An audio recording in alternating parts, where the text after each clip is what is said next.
Umpire کی انگلی کا ذکر کرتے تھے تو ہم تب بھی کہتے تھے کہ یہ اداروں کو کنٹروورشل بنا رہے ہیں اور اس طرح کی بات نہیں کہنی چاہیے. لیکن اداروں کو کنٹروورشل ہمیشہ عمران احمد نیازی نے بنایا اور ان کی جو پوری ٹیم ہے. آپ دیکھ لیں اٹھا کر الیکشن کمیشن کے بارے میں کیا کہتے تھے. الیکشن کمشنر بہت برا تھا کیونکہ ان کو چند پارٹیز نے, ارے بھائی پارٹیز نہیں سلیکٹ کرتی یا نامینیٹ کرتی, آئین کے اندر طریقہ کار درج ہے. جس آفس میں ویکنسی ہوگی اس میں جو آئینی طریقہ کار ہے وہ کیا ہوگا وہ درج ہے. ان کو برا لگتا تھا. اچھا بھائی آپ لے آئے الیکشن کمشنر, جب آپ کا دور آیا آپ لیڈر آف ہاؤس اور لیڈر آف اپوزیشن کے کنسلٹیشن کے ساتھ لے آئے, لیکن پھر اس الیکشن کمشنر کے کچھ ان کو فیصلے اچھے نہیں لگے تو وہ ان کے لیے برے ہو گئے. تو ان کے قول و فعل میں تضاد ہے. ہم نے ہمیشہ سے کہا کہ ادارے اپنے آئینی ذمہ داری اپنے آئینی دائروں کے اندر رہ کے نبھائیں تو یہی پاکستان کے حق میں بہتر ہے. کوئی کسی کا فیورٹ نہیں ہونا چاہیے. چیئرمین بلاول بھٹو زرداری صاحب نے یہ کہا ہمیشہ سے کہ پاکستان کا وزیر اعظم الیکٹڈ ہونا چاہیے, سلیکٹڈ نہیں ہونا چاہیے. تو جو ان کو سلیکٹ کر کے لاتے ہیں ان کو بھی یہ سوچنا چاہیے کہ ڈیلیور عوام کو کرنا ہے. کون لے کر آتے ہیں سلیکٹ کر کے؟ یہ تو اب آپ سب جانتے ہیں. تو آپ عمران خان سے پوچھیں کہ وہ امپائر کی انگلی کس کی تھی, یہ ضرور پوچھیں کہ اس کے پیچھے تمام جواب ہے. جب آپ نے بات کی ابھی ایک نیب آرڈیننس بھی آیا ہے, اس کے بعد ہم دیکھیں گے آپ کے اسپیکر سندھ اسمبلی کو گرفتار کرنے کا حکم دے دیا گیا ہے اور نیب کی ٹیم 2 دن سے تلاش کر رہی ہے. آغا سراج درانی کہاں ہے؟ میں تو نہیں جانتی کہ وہ کہاں ہے اس وقت, لیکن میں یہ ضرور جانتی ہوں کہ نیب کا جو رویہ ہے وہ پاکستان پیپلز پارٹی کے ساتھ کچھ اور ہے اور موجودہ سلیکٹڈ حکومت میں بیٹھے وزراء اور مشیروں کے ساتھ کچھ اور ہے. میں آپ کے توسط سے یہ پوچھنا چاہتی ہوں کہ کیا ہوا اس بی آر ٹی منصوبے کا, بی آر ٹی جو پشاور منصوبہ تھا جس میں میرا خیال ہے کہ عاجز دامرا صاحب نے تو پوری ڈاکیومنٹری بنائی ہے وہاں جا کر. انہوں نے تو پورا ان کے جتنے اسٹیشن توڑے گئے, جتنا وہاں پر چیر پھاڑ کی گئی, وہ سارا انہوں نے فلم بند کیا تھا. تو کیا ہوا اس پشاور بی آر ٹی کا؟ میں پوچھنا چاہتی ہوں آپ کے توسط سے کہ کیا ہوا راولپنڈی رنگ روڈ اسکینڈل کا.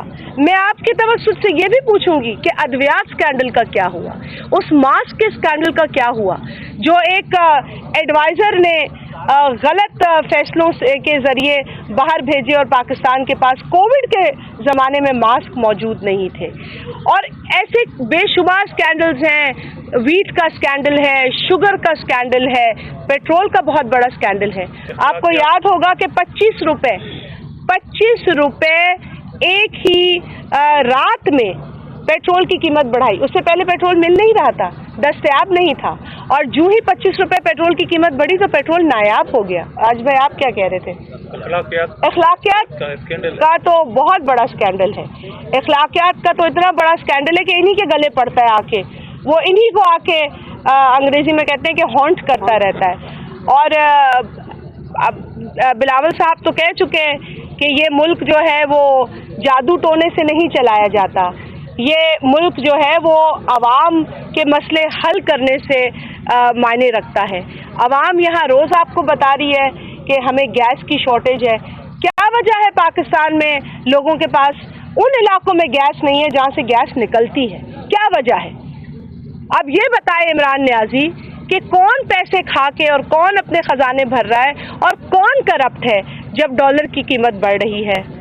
آپ کو یاد ہے کہ یہ آئی ایس آئی کی تعیناتی پہ بھی ان کا ایک بیان ہے جو کل سے چل رہا ہے کہ انہوں نے کہا کہ آئی ایس آئی کے ہیڈ کو وہ حکومت یا وہ حکمران جو ہے اپنی مرضی سے لگانا چاہتے ہیں جو تھانے اپنی مرضی سے چلانا چاہتے ہیں. تو آپ مجھے یہ بتا دیں کہ تھانہ کون مرضی سے چلانا چاہتا ہے؟ اب یہ بتا دیں.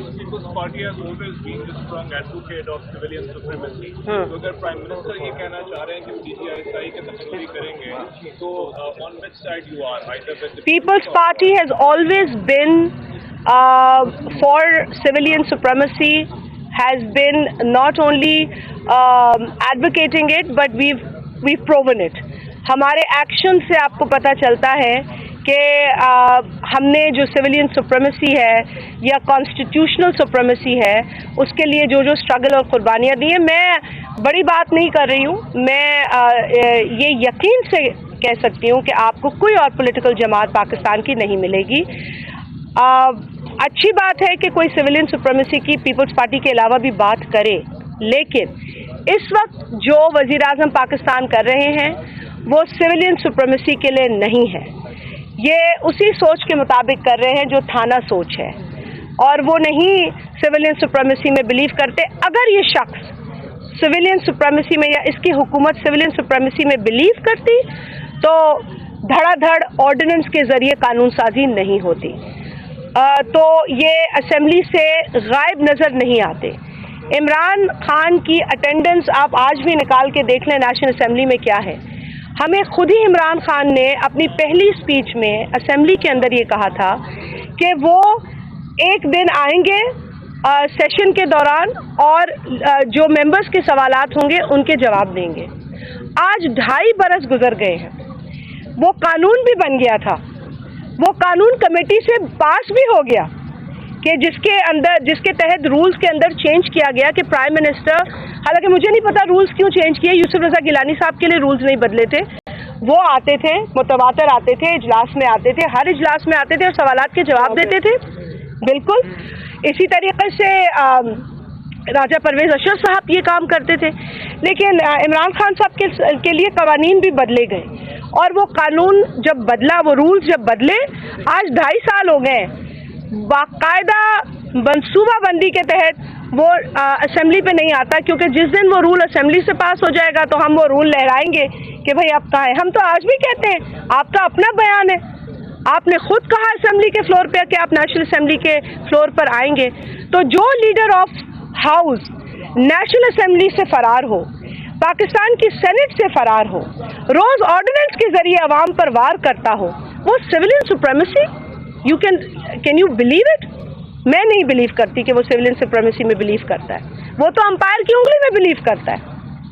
کتنے لوگ ایکسپیکٹ کریں اس جلسے سے، اور کیا وقار بھائی آپ تفصیل دیں جلسے کی؟ کیا بیانیہ ہوگا اس جلسے سے؟ چیئرمین صاحب کی اسپیچ کا کیا بیان ہوگا؟ دیکھیں جلسے میں تو لاکھوں لوگ ایکسپیکٹ کر رہی ہوں، چیئرمین صاحب اور جتنی آپ کرسیاں سما سکتی ہیں 40-50 ہزار اتنی تو لگ جائیں گی، لوگ لاکھوں آئیں گے اور لوگ ہر جگہ سے آئیں گے۔ چیئرمین صاحب اس جلسے سے خطاب کریں گے اور ہمارا بیانیہ بالکل کلیئر ہے۔ ہمارا بیانیہ شروع دن سے یہ ہے کہ اس ملک کے جو اکنامک رائٹس ہیں، معاشی اقتصادی رائٹس ہیں، وہ لوگوں کو ملنے چاہیے، جینے کا حق لوگوں کو ملنا چاہیے، روزگار لوگوں کو ملنا چاہیے، جو ان کے کانسٹیٹیوشنل رائٹس ہیں وہ ان کو ملنے چاہیے، لوگوں کے زبانیں بند نہیں ہونی چاہیے، لوگوں کے پاس بولنے کا جو حق آئین میں ہے وہ ان کو ملنا چاہیے۔ کبھی آپ دیکھیں تو پیکا کے تحت لوگوں کو بند کر دیا جاتا ہے، کبھی دیکھیں تو غداری کا مقدمہ لگا دیا جاتا ہے۔ یہ سلسلہ پاکستان میں بند ہونا چاہیے اور لوگوں کو انسانی حقوق ملنے چاہیے، جو کہ آج کل یہ بھی ہمیں بہت بڑا فقدان نظر آ رہا ہے انسانی حقوق کا۔ یہ بھی بتا دیجیے گا کہ کیا سمجھ رہے ہیں کہ امپائر عمران خان کو انگلی دکھانے والے ہیں یا نہیں دکھانے والے ہیں؟ اب ان کو پتہ چلے گا یہ انگلی کیا ہے۔ آئے وکال علی، بہت شکریہ۔ چلے آپ کے حوالے